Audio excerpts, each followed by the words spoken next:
Welcome to the Hub Podcast, recorded right here in Richmond, Indiana. I'm your host, Michael Allen, and on the Hub, our mission is to share stories of people making a difference in our region. In addition to hosting the podcast, I work with a wonderful team of staffing professionals at Manpower. Manpower is helping companies all over East Central Indiana find staffing so they can continue to grow and thrive. Find out how we can help your company at mprichmond.com. Hey everyone, and welcome to the Hub. I'm Michael Allen, and today we're diving into something a little bit different today. It's bringing in the holidays, and in my notes here I said the fact that, but I don't know if it's really a fact, but this time of year, at least my perception is it can be really hard for a lot of people. I'm talking about Thanksgiving and Christmas, maybe even New Year's, and I think that the holidays can bring some pressure to be happy and grateful, and you're surrounding yourselves with people that you love, but that's maybe not everyone's reality. And between family stress and maybe financial strain, maybe even grief, loneliness, the most wonderful time of the year can be stressful for people. And I have a good friend visiting with me today. It's David Young. He's assistant pastor and counselor with Christ Presbyterian Church, and part of our outreach at Christ Presbyterian is clear counseling, and David does a lot of counseling week in, week out.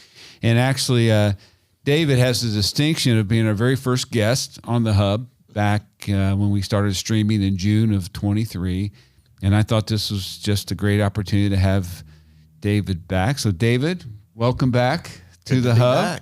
Good to be back.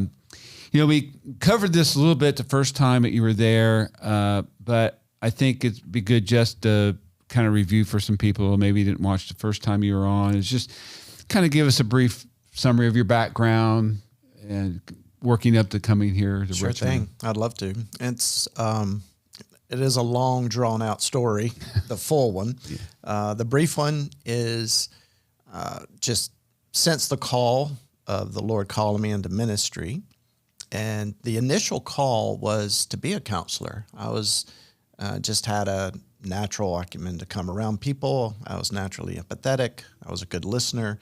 But when I went to school and was on the counselor track, they wanted you to be MDiv, Master of Divinity. Mm-hmm. And I fell in love with preaching and teaching. So that kind of detoured my track for about 20 plus years to be a pastor or a counselor. So about, I'll say about 2013-ish, planted a church in Northwest Florida. And a lot of folks that were in the church were military connected, were coming back from Iraq and Afghanistan. And I would do spiritual guidance counseling already, but these guys and gals were coming back with some very deep issues, and I realized really quick that these were well beyond my pay grade. But I wanted to be a help. I wanted to have faith-based integrated counseling with them, but I also needed depth. And so I guess about 2019, 2020, started going to school at Colorado Christian University to get a master's in clinical mental health counseling. Mm-hmm. And so I graduated in that in December of 22, and it was about that time that I came here. And so I've kind of been counseling ever since. Yeah. Well, I think you're a real modest guy, really humble, but I think you're super gifted in that you are a really good preacher. Mm-hmm. I've been in areas where you've taught, and you're great there. And we've had some conversations, and I think you're a pretty good counselor too. So you kind of got the trifecta going for you. So you've been blessed. You do a great job, and I think we're really lucky to have you in our community. Oh, thank you. Kind of getting into our topic, you and I have sat down, before today, we were talking about doing the podcast, and after we spoke a little bit, I started feeling kind of guilty, like I was really I was like predicting that the holidays were just going to be crappy, or it was crappy for everybody. I felt kind of started like, am I being super negative about this time? But I for some reason, it just hit me, the time of the year it is. I thought this could be kind of a good conversation, and David would be perfect for this. So anyway, I'm still going to do this because I felt led to have this conversation. But part of me thought, like, are you being like negative? Self-fulfilling prophecy. That's what was the word I was trying to think of. So anyway, we look at the holidays as a joyful and magical time. I think a lot of people do. But like the song, it's the most wonderful time of the year. So why do you think that maybe for some people it isn't? I guess just to kind of get us started. I would take the word some out, just because almost everybody stresses over it. And it's, yes, there's a lot of festivity and there's a lot of fun that is there, but there's a stress to make it fun. There's mothers wanting their children to wake up Christmas morning and have the most fantastic Christmas ever, when the previous year they had the most fantastic Christmas ever. Right. Now they got to top it. And so there's the stress of that. And then there's the stress, if you're going to do that, there's the financial stress. And, how are we going to pay for it? And then that creates stress if you have a married couple and they've got 2, 3, 4 kids. And now there's a stress in the conversation about money and trying to provide and do all these things. And so the stress about the financial is high. And then there's the stress about the social is high because there's parties and parties and parties. And everybody wants you to come. And, you may have one spouse that wants to go to all of them, and you got the other spouse that does not want to go to any of them, and that creates some issues. And so it's a high tide of just natural stress that everyone incurs. Okay. The other side of it is when people are dealing with bleak issues. This is what you were alluding to earlier. This is the dark side, and that is if you've lost a loved one. And you go through the first Christmas without them. Last year, 3 days ago, 1 year ago and 3 days, my mother passed away. And Christmas was always her favorite time of the year. And so she loved it so much. And I just remember when Christmas happened, there was a sense of she's not here. And, it wasn't a terrible pall, but it did affect it. But if you have a beloved wife who has passed and you've spent 45 to 50 years and you go through the first Christmas, it can weigh terribly on a person. And, not to mention a child, or not to mention a pet. I mean, there's a lot of grief that associated with it. And the loss at Christmas is like, they're not here. Yeah. And it just brings a heaviness to what should be bright. And so there is quite a bit of that is there.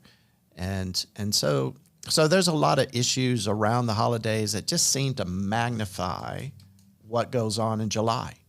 It just comes December. Yeah. It's just like it comes to a pretty big time head. I know personally, in June, July, August, my counseling schedule begins to go down.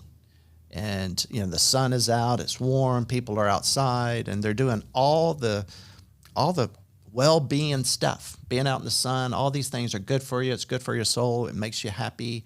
And so counseling is the last thing on their list, even though they're carrying the weight of the world, but they feel better about themselves. And then we have in Indiana, we have more gray days than bright days as far as fall, winter, and even going in the spring.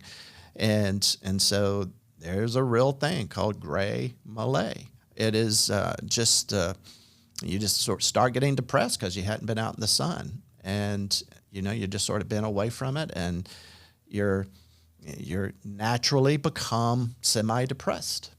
So my counseling schedule starts picking back up, early October, and then going into even now, I'm really having to push my appointments so much further into the future, more so than I like to. Well, that was one of my questions. If you found that, people in this time of year pick up, the calls come in more, people want to meet. You already answered it, but that was kind of one of the things I was going to ask you, but you just answered it. Do you find that people tend to kind of really want to engage more this time of year? Absolutely. That's Absolutely. Because they feel bad about feeling bad. You got Thanksgiving coming up and they feel sad. You've got the most wonderful time of the year and the brightness of Christmas, and they don't want to participate. They don't want to be around people. So when you get sad, you start getting, you want to withdraw. You don't want to be around people. And that just exaggerates what you're going through, because social is such a big part of your well-being. And so if you disconnect socially, now you're alone and lonely and alone. Yeah. It's just, it is not a good spot. Well, you talked about, losing someone, and my wife, one of her childhood memories is one of her grandparents died on Christmas Eve. And That's she just right. remembers that. That's right. And that's, for grandma and grandpa to die right on the eve of a holiday like that. I'm sure that year it took a lot of wind out of that. Oh, absolutely. the dynamics of the holiday and just the grieving and so yeah, that those things happen and they're super real. Yes. One of my notes, I said, that we do we create this narrative that the way the holiday really should be. Right. Yeah. And about like, that's so tough to do that, because you said, well, last year was the greatest, and then how you're going to top that. I don't, what can we do to avoid doing that to ourselves? I'm not sure. I don't know, other than chronically freezing yourself and just, say, I'm just not going to participate this year. You're going to be associated with it. And, Halloween happens and immediately they have Christmas. All the stores have their Christmas trees up. All the lights are up. And so they're already focused on Christmas. And, the tree lot's going to open soon. It's in your face. And, and I don't know. It's a huge stress. I know the economy loves it, but the people who participate in it, it can become almost a form of dread, even in the joy. Right. It's that balance that's there. So, well, I think if you talk to different people, but the consumer culture that we live in today, I think kind of started in the 50s, and it's just been on an upward trajectory ever since. Oh yeah. And it doesn't seem to be letting up at all. And I don't know what would maybe shift the tide in that area. I don't know. Maybe it's just the way the world is, and we can talk about. I do want to talk a little bit about a Christian world perspective about this time of year. We'll talk about family just a little bit, because we talked about, you mentioned gatherings, and a lot of us come together with family, and there's making some assumptions here because not knowing about people's relationships, but you're supposed to love your family, and It's always a good thing. And it's a lot of the holidays involve being with family, and it can be friends too, but based upon the situation or the dynamics, it can be pretty emotionally draining and toxic. And I'm not sure what we can do to avoid these outcomes with family that way. Right. I don't know. The dynamics in today's world with, like for me, my parents were divorced when I was 7. So now I've got me and my mom, my sister, and my dad's outside of that. Right. And so now we're not celebrating together as a family. And I don't, quite frankly, being 7 years old, I don't think I really have memories of celebrating as a family. So Right. so maybe you're a little bit more resilient as a child. Well, as a child, the opposite happens. You're going to have Christmas with mom, and then later on that day or the next day, you're going to have Christmas with dad. So you kind of double your Christmas fun. Yeah. And then you have, the dynamic between the husband and wife that have now separated. They're wanting it to be better than what they're going to. And so there's this little internal war of, making it the best Christmas for them with me, right? And so that's pressure. But the kids, they're just like, wow, hey, this was a great Christmas. I can't wait to go to dad's, and Yeah. and so from their point of view, it doesn't really affect. But in a broken relationship, it does create another level of stress that is there, and so that's just it's just hard. It really is. Family gatherings, they go berserk. I kind of mentioned this to you, and I don't know how many people watch this show. It's pretty popular. It's called The Bear, but I was telling you about this episode called The Fishes, and the Berzotto family, they come together for Christmas, and it's Christmas gathering, and two of the actors, there's some really great actors besides these two, but there's Jamie Lee Curtis, and there's she's the mom, and Jeremy Allen White, he's one of the kids, and they have this incredible Christmas gathering. And so for those of you watching or listening, I would go and stream that episode. If you really kind of want to see an interesting episode of family dynamics during a holiday, from the most joyous to the most toxic, terrible. Because the episode, a little bit of spoiler, it ends up with mom driving her car into the house. But anyway, and my son just walked into the studio. He's the one that got me onto the show, so he probably definitely remembers this episode. But anyway, I think of like all the holiday movies that you've watched and how they're scripted. That's right. It's interesting how it seems like there's always like everything starts off great and then everything goes horrible. That's right. And then there's this redemptive thing. Right. And now, like Elf, the movie Elf. His dad, he looks for his dad, and his dad wants nothing to do with him. Right. He doesn't even believe it's his son initially. And, but then at the end everything's great. That's right. They take, but it's, I don't know if that's real, and I don't know if that.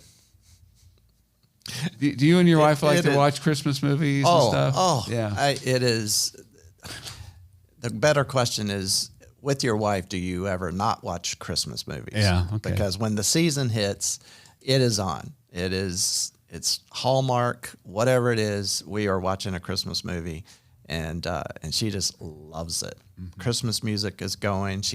She loves decorating for Christmas. That's it is her time of the year. Yeah. And and at the age we are, and with our kids kind of grown and gone, they're establishing their own little Christmas traditions. So Christmas with us is rare.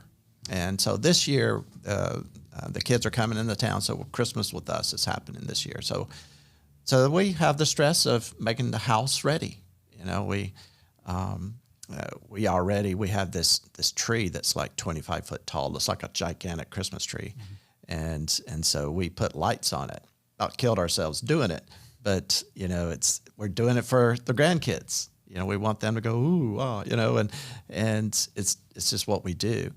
And so we're looking forward to everybody coming in, and then there's the stress of where they're going to sleep. And then there's the stress how we're going to feed them, and what we're going to do. I don't know. It's just, there's a lot of good in that, but you can have a marvelous season like this and totally forget, that old adage, the reason for the season, Mm-hmm. and so in my world, the counseling that I do is called faith-based integrated counseling. So it's modern techniques, but you integrate scripture into it, lead people back to what God has done for you, right? And so it does bring a challenge to it, but at the same time, there's a lot of people yearning for something outside themselves, to come around them. Is that internal yearning, and counseling gets to that, and that's been really very cool to be able to just be used by the Lord in that way. Yeah.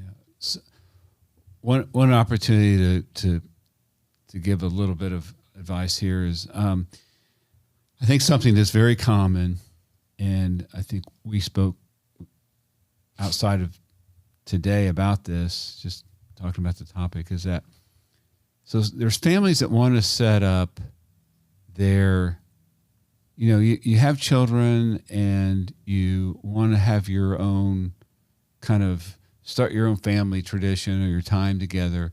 Right. But you have parents that you were part of that, and they kind of put some expectations on you, like, oh no, we want you here for this, or to be part of this. And so that, I think a lot of people come across this topic. And so, I mean, how do you break free from that without, and being loving and kind, but try to explain it to your family? In most cases, it's going to be your either sets of parents, right? About, hey, we want to spend time with you, but we also are trying to establish something here for our family. Any advice on how to even go into that? Oh goodness, it's an important subject, but it's a hard subject because every child and parent relationship is absolutely different. Yeah.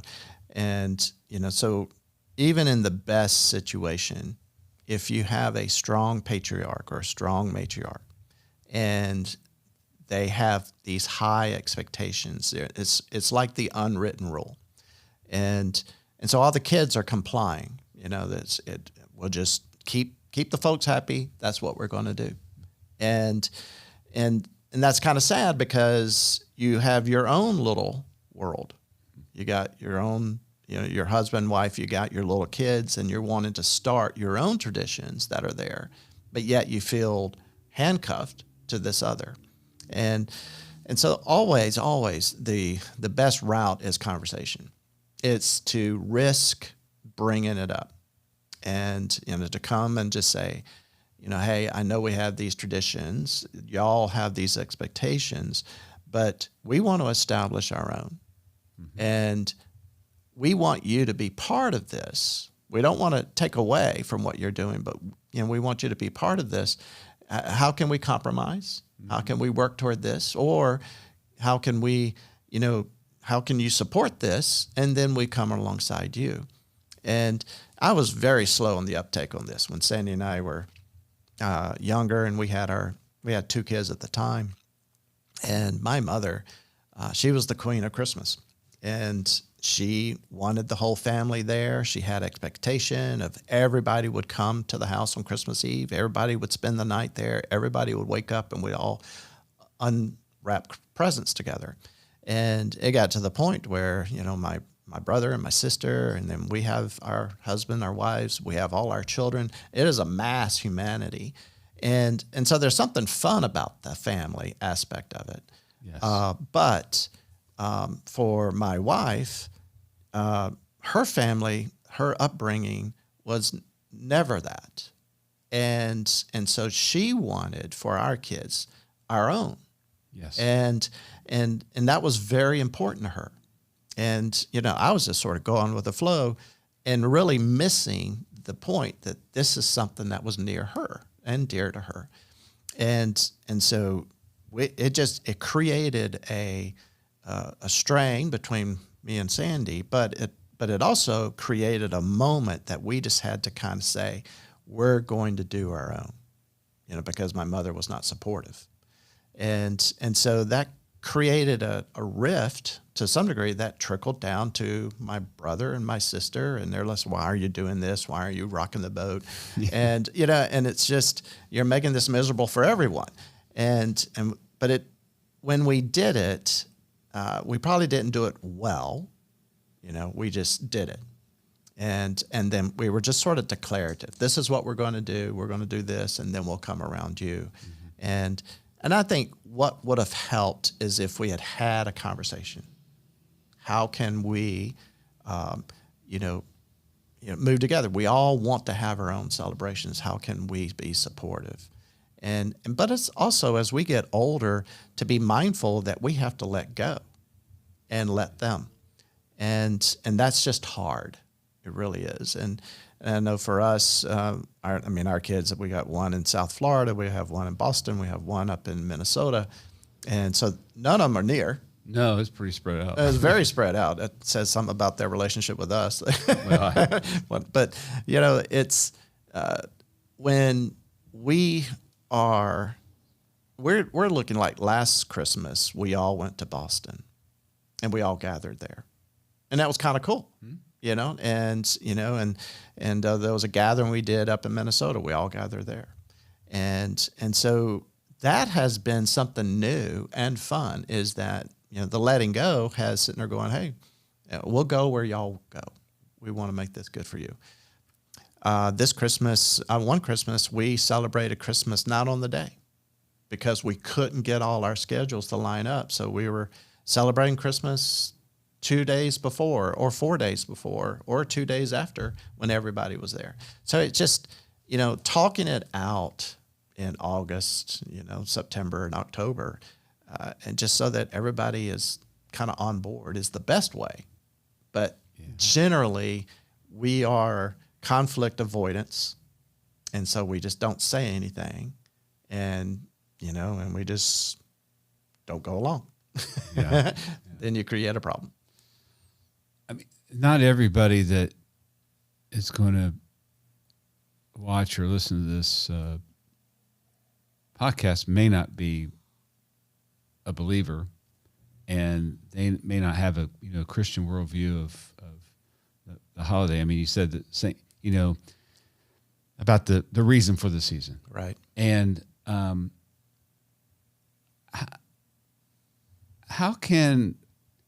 have you or how can we try to redirect first of all, probably our children, but maybe even people have an impact on people in our own family, adults even, to try to get the focus back on why we were even having this holiday, which was, God sending His Son to this earth to redeem us from our sins. Right. I hope I'm saying that right. Right. And but I mean, how have you done that? Or what are some of your thoughts on the topic? It's maybe tough. Yeah, it is. In my world, if someone is of faith, then we get into faith issues. If someone is not of faith, then I honor their position. Absolutely. And so it's I don't use it as a platform unless they allow it. Right. But it does open the door to allow people to remember the gospel. Mm-hmm. And, because when you talk about giving, we think of the baby Jesus. This is the day he was born. And so we're sitting there going, all right, God came into this world, but he came into this world for a reason. It wasn't just to give a baby. Right. It was for Jesus, the child, to grow and give his life. And so Christmas is beginning that journey toward Easter. Mm-hmm. But so we have to kind of keep those two places in mind. It's how do we do that as a family? I think we just don't want to press church out or press the reason out. If we concentrate so much on gifts, then we lose the point. Mm-hmm. And so it's really for the parents to try to keep, Christ-centered on that. There's great books and devotions and various material that is available. But to come in and go, you know what, if we got 10 days to Christmas, let's look at 10 passages toward why Jesus came, and you can, I don't know, it's a hard subject, but I'm sharing the gospel all year round. Mm-hmm. It doesn't increase at Christmas. Right. But to come in and get to the point of, Jesus gave his life for you. And I try to individualize it. I try to get the person to stand at the foot of the cross and see Jesus suffering and ask the question, why are you suffering so terribly? Who are you suffering so terribly for? And then challenge them to look around to see who he is and see no one but you standing there. I want them to feel the weight of that because when we feel the weight of someone suffering and dying for us, that's the ultimate gift. Right. I've been given so much.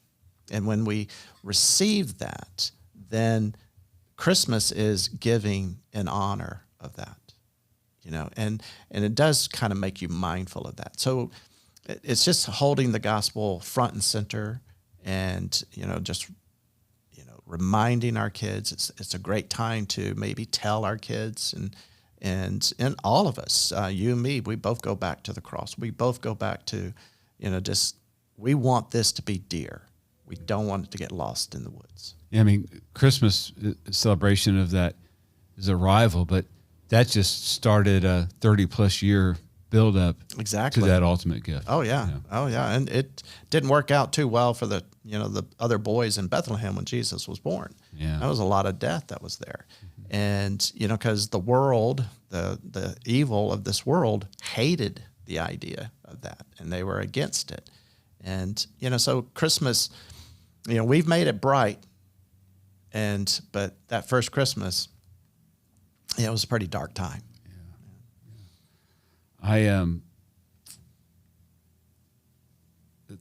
I think about the things that I do, or maybe that I enjoy the most during this time of year, or maybe some of the, like especially Easter or this time leading into Christmas, is the times that really mean to me is trying to go to some of the services that our church has. Right. Like my favorite thing, probably my most favorite thing during the Christmas time is the children's play that our church does. Oh yeah. We have Mindy Deckard, who goes to our church, who does a tremendous job putting on this. It's a drama, and it's also singing, but right. They take different adaptations of stories, but it all leads to the real meaning of the holiday. Right. And there's just something about seeing kids singing and acting out and doing that just, at least for me, brings a lot of joy to my heart. Yeah. To see them not focusing on the commercial part of it and the other things that we've added, but focusing toward the main reason. That just, I love that. Mm-hmm. I love that. Mm-hmm. And so that's always very therapeutic for me during this time of year. Yeah. It's, I want to kind of get back into sort of the dark side. There is, when people have lost beloved ones and they're experiencing Christmas without them, it is truly, it's sad, it's heavy. But if their beloved is in the Lord, if we could see it from their perspective, that they are with Jesus. They are celebrating before the Lord. Mm-hmm. They are alive and fullness beyond anything we could ever ask or even imagine. It is beyond our comprehension. But if we can see it from their point of view and to see the joy and splendor, because it's truly Christmas where they are, without stress. Mm-hmm. And so when we are struggling with grief or something at Christmas time, seeing it from our beloved's perspective is a challenge. But the more we do that, it warms us at our inmost being. I say this often to people who have lost a dear one throughout the year, and especially as they come toward Christmas, is I'll tell them that void that you feel is filled up. That void may feel empty where your beloved used to be, but your beloved is with the Lord, so he is surrounded by glory. So that void that you feel is filled with glory. It's filled with splendor. Mm-hmm. And so receive that. And because that's when your faith becomes real. It doesn't just become, a cultural thing that was done. My faith has now become real. And it helps you celebrate in their celebration, even though you still feel the tinge of the loss. Mm-hmm. Does that make sense? Yeah, it does. So it is. That's great. That's what we talk about a lot when I'm coming around someone that is, it's a blue Christmas, it's a sad Christmas or something, because it's sad on our part. It's our loss. Yeah, I mean, I think I set us up for kind of a hard conversation as far as trying to just resolve it for people, because everyone comes from a different place. And until you sit down with a person and really kind of understand unpack all the suitcases or all the baggage, then you can really kind of start to maybe hopefully try to help guide a person to, I don't know, coping or right with whatever they're going through. And so it is. It's not, when I thought about this conversation, now that we're into it, it's a lot harder than I thought it was going to be. It's not like, Dr. Laura or this TV show Frasier where they're calling in, and just you do a quick answer. Okay, now you're good. That's right. That's right. That's not very real. Right. No. And it takes a lot of time. I know I asked you once about how many times does it take for somebody, to meet with you to feel like you're really hopefully making some inroads, and you said at least 8 sessions, and so this is not 8 sessions. No, that's right. That's so right. It's just kind of the tip of the iceberg, but I appreciate the conversation. Sure. And agreeing to sit and do this today. I don't know if there's anything else that you want to add to what we've talked about before we wrap it up. No, I mean, it's, I think sometimes we feel bad that we feel bad, and there's a little bit of a stigma to seek out a counselor, and but whether it's myself or others in the community here, we are here for you, and our primary objective is to hear you and listen to you, and that alone is very therapeutic. To kind of come in and be able to express that out. And so if you're really struggling, I just encourage you to reach out and, fight through the stigma of it. Just reach out and call, because you will be blessed. You really will. Well, thank you for that. Thank you for agreeing to do this today. Sure. And, for those of you listening, watching, this year is a struggle for you. I hope this conversation was helpful in some way. That's really all for this episode of The Hub. And thanks again for listening and watching. Please, if you are listening and watching, please share this and subscribe. And we'll see you next time with another great conversation. Thank you. That's all for this episode of The Hub. Thanks again for listening, and we'll see you next time for another conversation with a difference maker from our region. Manpower is proud to support The Hub. Find out how they can support your business at mprichmond.com.